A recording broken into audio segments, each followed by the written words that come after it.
ഈ സാംസ്കാരിക സംവേദനം സാംസ്കാരിക സംഘടനയിൽ ഇവിടെ ഉദ്ഘാടനം ചെയ്യുന്ന പരപ്രകാശം നിർവഹിക്കുന്ന ആദരണീയനായ എഴുത്തുകാരൻ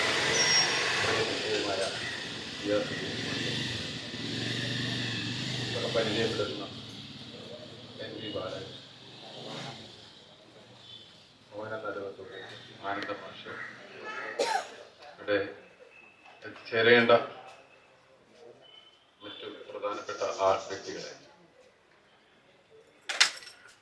വളരെയധികം സന്തോഷം നൽകുന്ന ഒരു സായാഹ്നമാണെന്ന്. അത് ആമുഖമായി തന്നെ പറയട്ടെ, കൊയിലാണ്ടി 60-കൾ മുതൽ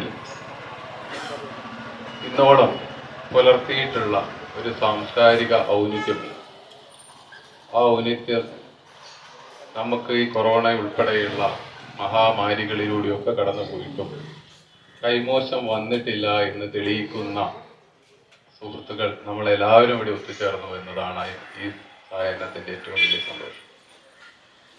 കാരണം സാംസ്കാരികമായ ഇടപെടലുകളുടെ എല്ലാ കാലഘട്ടങ്ങളിലും കൊയിലാണ്ടി അതിൻ്റെ ഭാഗവാക്കായിരുന്നു. കൃത്യമായൊരു നിലപാട് ഈ ദേശത്തിനുണ്ടായിരുന്നു.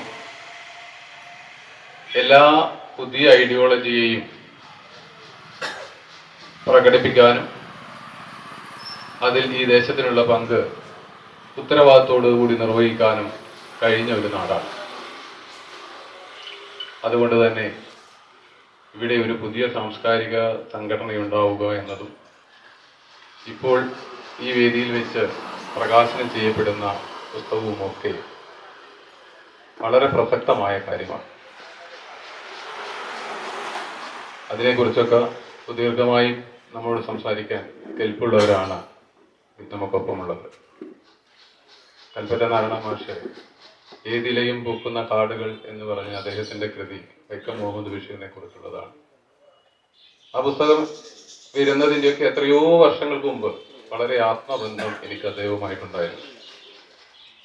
അന്ന് എൻ്റെ നേതൃത്വത്തിൽ നടന്ന ഒരു കയ്യെഴുത്ത് മാസികയിൽ അദ്ദേഹം ഒരു ചെറിയ വരി, കവിതയെന്നോ കുറിപ്പെന്നും പറയാൻ പറ്റാത്തൊരു വരി തന്നപ്പോൾ, അന്നൊക്കെ ഞാൻ അദ്ദേഹത്തിന്റെ വീടുകളിൽ നിത്യ സന്ദർശകനായി. ആ കാലം എനിക്കറിയാം എത്ര യുക്തിഭദ്രവും അദ്ദേഹത്തിന്റെ ഇപ്പോഴുള്ള, ഞാൻ പലരോടും കൊയിലാണ്ടി വിടുന്നപ്പോൾ കൊയിലാണ്ടിക്കാരൻ എന്ന നിലയിൽ ഭാഷയെക്കുറിച്ച് അന്വേഷിക്കുന്നവരോട് ഞാൻ പറയുന്നുണ്ട്, കവിതയിലായാലും നോവലിലായാലും എഴുത്തിലായാലും പ്രഭാഷണത്തിലായാലും ഇരുതല മൂർച്ചയുള്ള വാളാണ് കൽപ്പറ്റ. അതെവിടെ കൊണ്ടാലും നമ്മളെ അസ്വസ്ഥമാക്കും, ചിന്തിപ്പിക്കും, പ്രതികരണ ശേഷിയുള്ളവരാക്കും. അങ്ങനെ ഒരാളെ ഒരുപക്ഷെ നമ്മൾ അദ്ദേഹത്തെ എത്ര മനസ്സിലാക്കിയാലും അതിനേക്കാളൊക്കെ വലുപ്പമുള്ള കേരളത്തിന്റെ സാംസ്കാരിക ഭൂമികയിൽ വർത്തമാനകാലത്ത് അത്യുജ്വലമായി നിൽക്കുന്ന ഒരു മഹത് വ്യക്തിത്വമാണ് ഈ സാംസ്കാരിക സംഘടനയുടെ കൂട്ടായ്മയുടെ ഉദ്ഘാടകൻ എന്നത് ചെറിയ കാര്യമല്ല. നമ്മുടെ മുറ്റത്താണ് അദ്ദേഹം എന്നതുകൊണ്ട് നമുക്ക് ഒട്ടും പ്രാധാന്യം കുറഞ്ഞ് കാണാൻ പറ്റില്ല. പിന്നെ മറ്റൊരാൾ, എൻ്റെ വളരെ അടുത്ത മിത്രമാണ് സുധീഷ് മാഷ്. അദ്ദേഹത്തിന്റെ കഥാന്തരം മുതൽ പുസ്തകം ചെയ്ത കാലം മുതൽ എനിക്ക് അദ്ദേഹവുമായി പല തരങ്ങളിലൂടെ പലയിടങ്ങളിലൂടെ ഒരു ആത്മബന്ധമുണ്ട്. അദ്ദേഹത്തിന്റെ കഥകൾ നമുക്ക് മുന്നിലുണ്ട്. മറ്റൊരു കാര്യം ഇവിടെ പറയേണ്ടതുണ്ടെന്ന് എനിക്ക് തോന്നുന്നു. കഥയെഴുത്തുകാരൻ എന്ന നിലയിൽ പക്ഷേ ഈ പുസ്തക പ്രകാശനം നിർവഹിക്കുന്നത് സുധീഷ് മാഷും കൽപ്പറ്റ മാഷും ചേർന്നാണ്. കൽപ്പറ്റ മാഷ് ഒരു കവി എന്ന നിലയിൽ നമുക്ക് മുന്നിലുണ്ട്. സുധീഷ് മാഷും കവിതയെ മലയാളത്തിൽ അടയാളപ്പെടുത്തിയ വലിയ പങ്ക് നിർവഹിച്ച ഒരാളാണ്. മൾബറി കാലത്ത് മലയാളത്തിന്റെ പ്രിയപ്പെട്ടതായ പ്രണയ കവിതകളുടെയും കഥകളുടെയും ഒക്കെ നിർവഹണം അദ്ദേഹത്തിൻ്റെതായിരുന്നു. അങ്ങനെ തന്നെ നമുക്ക് ചിന്തിക്കുമ്പോൾ ഏറ്റവും ഉചിതമായ ഏറ്റവും ഈ രണ്ടുപേരുടെയും സാന്നിധ്യം കൊണ്ട് മഹത്തായ ഒരു രീതിയാണിത്. പിന്നെ ഈ പുസ്തകം പരിചയപ്പെടുത്തുന്നത് ബാലകൃഷ്ണേട്ടൻ. ബാലകൃഷ്ണേട്ടൻ ഒരു രാഷ്ട്രീയ പ്രവർത്തകൻ എന്നതിനപ്പുറം പരിസ്ഥിതി എഴുത്തുകാരനുമൊക്കെയാണ്. കവിതയെ ഉൾക്കൊള്ളുന്ന ഒരാളാണ്. ചില കവിതകളെ കുറിച്ച് നല്ലൊരു വായനക്കാരനാണ്. അതിൻ്റെ കുറിച്ചുള്ള അഭിപ്രായങ്ങളും കവിത തന്നെ അദ്ദേഹം നമ്മളുമായിട്ട് സോഷ്യൽ മീഡിയയിലൊക്കെ പങ്കുവെച്ചതായി ഞാൻ ഓർക്കുന്നു. അങ്ങനെ എല്ലാ അർത്ഥത്തിലും ഒരു കവിതാ പ്രകാശനം എന്ന നിലയിൽ, അതിൻ്റെ ഒരു പ്രസാധകൻ എന്ന നിലയിൽ വളരെ ആഹ്ലാദം തരുന്നതാണ് ഇന്നത്തെ ഈ സായാഹ്നം. എനിക്ക് പറയാനുള്ള മറ്റൊരു കാര്യം, നമ്മളിലൊക്കെ നിറഞ്ഞു നിന്ന് നമ്മളിൽ അലിഞ്ഞു നിൽക്കുന്ന ഒരാളായതുകൊണ്ട് നമ്മൾ വേറിട്ടൊരു വായന നമ്മുടെ ഇവിടെ പ്രകാശിതമാകുന്ന എഴുത്തുകാരൻ മോഹനൻ നടുവത്തൂരിനെ വായിക്കാൻ ഉണ്ടാവില്ല എന്ന് എനിക്ക് തോന്നുന്നു. ഞാൻ അദ്ദേഹത്തിന്റെ ഈ കവിതകൾ ഒരുപാട് കാലമായി എന്നെ അദ്ദേഹം ഏൽപ്പിച്ചിട്ടുണ്ട്. ഒരു വലിയ പ്രസാധകരിൽ നിന്ന് ചില എന്തോ താല്പര്യക്കുറവ് കൊണ്ട് ഈ കവിത എന്നോട് പരിശോധിക്കാൻ തരികയായിരുന്നു. ഞാൻ ആ കവിതകളിലൂടെ കടന്നു പോയപ്പോൾ എന്തായാലും ഗോത്രകാലത്ത്, ഞാൻ ഈ പുസ്തകത്തിന്റെ എൻ്റെ പ്രസാധക കുറിപ്പിൽ അടയാളപ്പെടുത്തിയിട്ടുണ്ട്, ഗോത്രകാലത്ത് ചെയ്യുന്ന വിയർപ്പുകൾ കൊണ്ട് മടഞ്ഞതാണ് ഈ കവിതകൾ.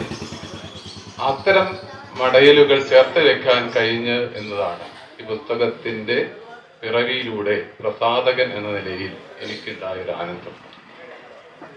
ആ മടയലിൽ പാരിസ്ഥിതികമായ ഒരുപാട് കാര്യങ്ങളുണ്ട്. സ്വാഭാവികമായും അത് സ്ത്രീകൾക്കൊപ്പം നിൽക്കുന്നതാണ്.